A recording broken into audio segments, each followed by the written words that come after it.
Hello everyone, it's Dr. Gary Arbuckle and welcome to Do Things Today.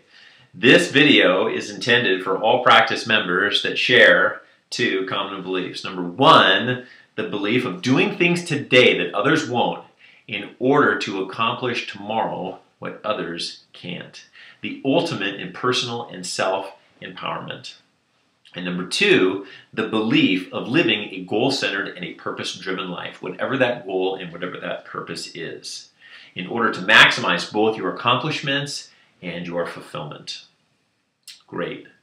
What do we do and how do we do it? Well, how do we do it? This is the first in a year-long weekly video series that will discuss how to create the mindset, how to create the structure, and how to create the discipline in order to accomplish those goals. Many people have accomplished goals in their lives, but do they realize that it is literally part of a formula and a system that helped them accomplish those goals?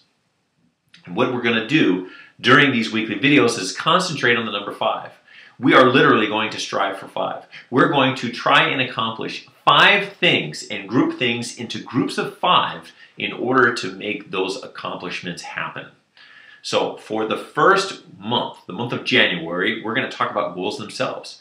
We're going to define them and categorize them in ways that we can accomplish these things in a systematic way.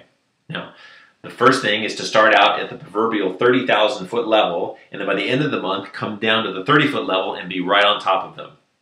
So to back up week 1, we're going to go back up to 30,000 feet, and we're going to break up our goals into categories. Number 1 is the physical and personal, the very popular goals that people make at the beginning of the year.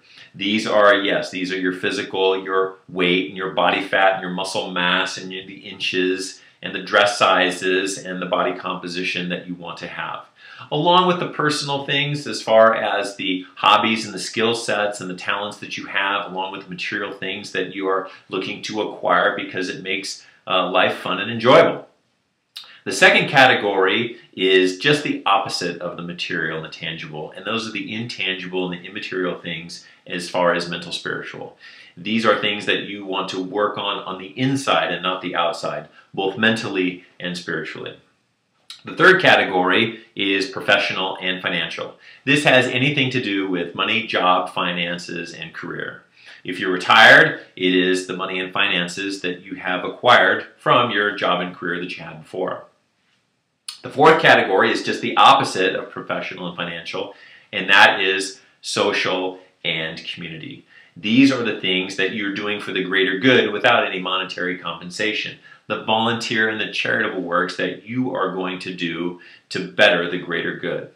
And finally, the fifth, the last but certainly not least, is the family and relationship.